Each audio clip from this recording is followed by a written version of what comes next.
हमको इसका बिल दे दीजिए, तो वो कहते हैं कि इस पे आपको फिर जीएसटी देना पड़ेगा। उपभोक्ता कैसे अपने अधिकारों की रक्षा करे? आज हमारे साथ कथनी करनी पर उपभोक्ता फोरम के वरिष्ठ अधिवक्ता विवेक श्रीवास्तव जी हैं, जो हमें उपभोक्ता फोरम में आने वाले मुकदमों और वहाँ की प्रक्रिया, न्यायिक प्रक्रिया के बारे में जानकारी देंगे। आम तौर पर देखा जाता है कि उपभोक्ता या कहे ग्राहक जो अपने अधिकारों को लेकर कहीं न कहीं सशंकित रहता है। उसके क्या अधिकार हैं? इस बारे में पूरी जानकारी के लिए विवेक श्रीवास्तव जी, आपका स्वागत। उपभोक्ता संरक्षण अधिनियम 1986 में लाया गया था। तब इसमें कुछ कम धाराएं थीं और इसका एग्जीक्यूशन शुरुआत में दीवानी में होता था। बाद में इसमें धारा इम्प्लीमेंट की गई, धारा 25 और 27, जिससे कि उपभोक्ता फोरम में ही उनके आदेशों का अनुपालन होने लगा। और अभी 2019 का जो उपभोक्ता संरक्षण अधिनियम आया है, ये अपने में बहुत ही अच्छा और सरल और मजबूत अधिनियम आया है। इसलिए कि इसमें सबसे बड़ा अमेंडमेंट तो ये किया कि परवादी जहां निवास करता है, विपक्षी कंपनी चाहे जहां की हो, ऑल ओवर इंडिया हो या बाहर हो, परवादी अपने निवास स्थान पे अपना मुकदमा दायर कर सकता है। और कई चीज़ें इसमें जो है जोड़ी गई हैं। एक जोड़ी गई है, इसमें मध्यस्थता प्रकोष्ठ का गठन किया गया है। तो तमाम मुकदमे ऐसे होते हैं कि जैसे बीमा कंपनी के हैं, बिजली विभाग के हैं या और हैं, जो मध्यस्थता के माध्यम से कम समय में निपट जाते हैं और अच्छा हल निकल जाता है। इसमें 5 लाख तक मालियत के मुकदमों की कोई कोर्ट फीस नहीं लगती है और बहुत ही सरल प्रक्रिया है और कम समय में न्याय मिल जाता है। इसलिए उपभोक्ता संरक्षण अधिनियम अपने में एक बहुत ही अच्छा और सरल अधिनियम है।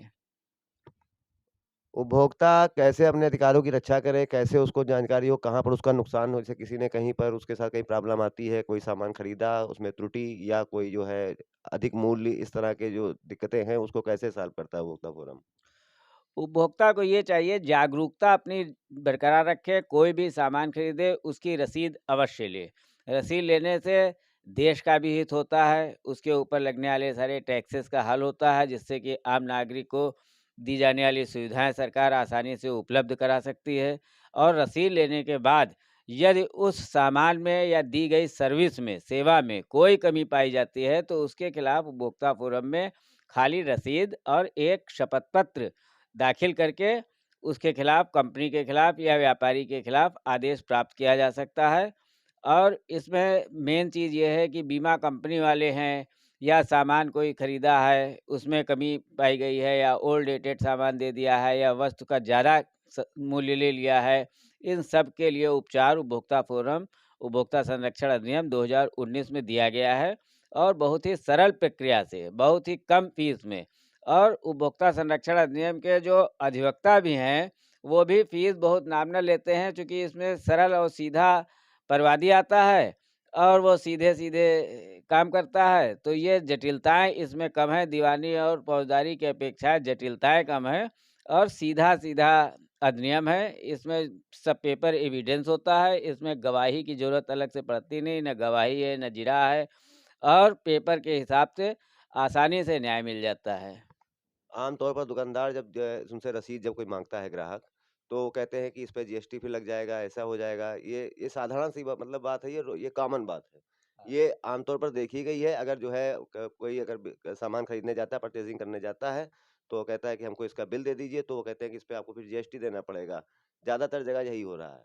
नहीं, बिल लेना चाहिए। बिल अगर कहीं नहीं लेते हैं तो ये बाद में फिर दिक्कत आ जाती है कि सामान हमने खरीदा है, नहीं खरीदा है, दुकानदार उससे डिनायल कर देता है। और देश हित में भी जितने भी टैक्सेस देश में लगाए गए हैं, अगर कहीं उसका निर्वहन हो रहा है, उसका भुगतान किसी भी नागरिक द्वारा अपने छोटे से छोटा सामान खरीदने में भी दिया जा रहा है, तो वो देश हित के लिए एक योगदान माना जाएगा और वो योगदान हर व्यक्ति को करना चाहिए। और कोई भी सामान खरीदे उसकी रसीद या मेमो अवश्य लेना चाहिए। कौन-कौन सी वस्तुएँ इस श्रेणी में आती हैं कि जहाँ पर रसीद ली जाए? रसीद लेना जहाँ पर अनिवार्य है?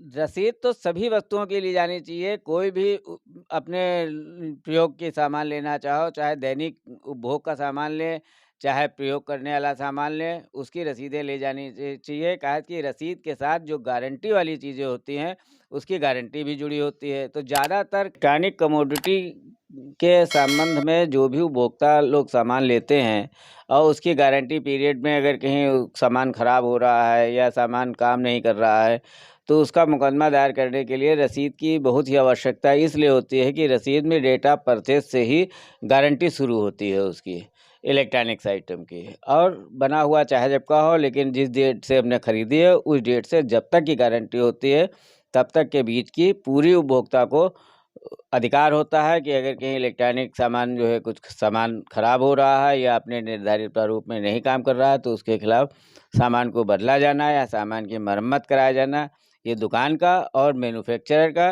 विधिक कर्तव्य हो जाता है। आम तौर पर वर्तमान समय में हर जगह बाज़ार नहीं है, लोगों के घर दूर हैं बाज़ार से। ऐसे में ज़्यादातर महिलाओं को बहुत असुविधा होती है जब वो जो है बाज़ार जाने में, तो वो फेरी में या इस तरह से फुटपाथ पर सामान लगने, या अगर बाज़ार निकली भी तो इस तरह की बाज़ारें लगती हैं जो जैसे बाहर से दुकानदार आते हैं, हाट बाज़ार जिन्हें बोला जाता है, तो उनके सामान की गुणवत्ता के बारे में क्या कहेंगे शिकायत होने पर? हाट बाज़ार और जो लोकल दुकानदार हैं, उनके लिए तो आदमी इतनी सावधानी बरत सकता है कि ज़्यादातर कोशिश करे ऑनलाइन पेमेंट करे।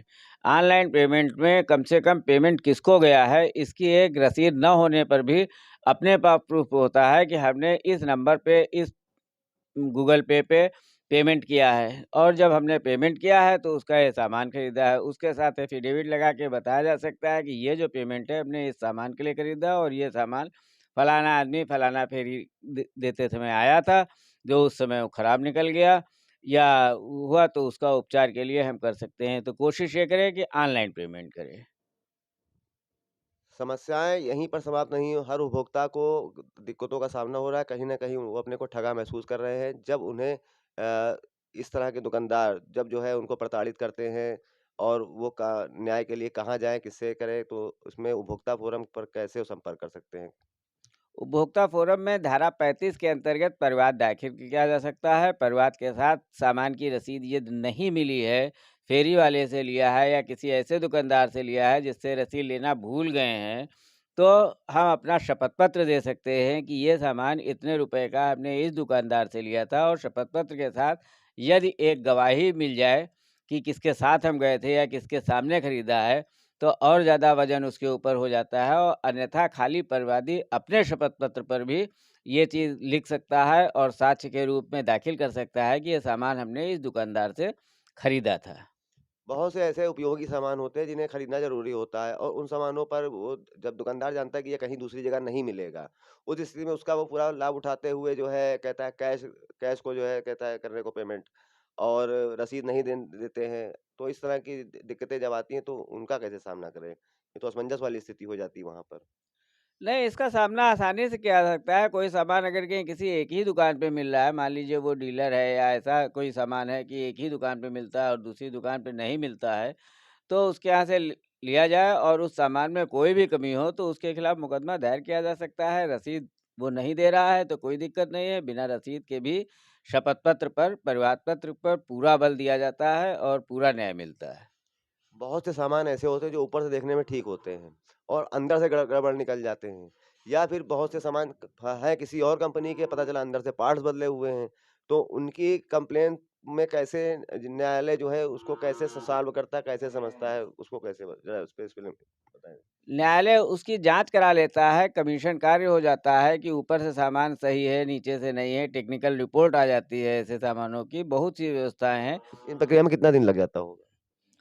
टेक्निकल रिपोर्ट में तो ज़्यादा समय नहीं लगता है, लगभग 30 दिन के अंदर टेक्निकल रिपोर्ट आ जाती है। जिस तरह विवेक श्रीवास्तव जी ने जो है उपभोक्ताओं के जो है अधिकारों के बारे में विस्तार से जानकारी दी, और सभी लगभग समस्याओं को जो है समाधान करने की ओर जो है उन्होंने जानकारी दी है, तो काफ़ी हद तक उपभोक्ताओं को इसका लाभ मिल सके और आपकी जानकारी लोगों तक पहुँचे। धन्यवाद आपका।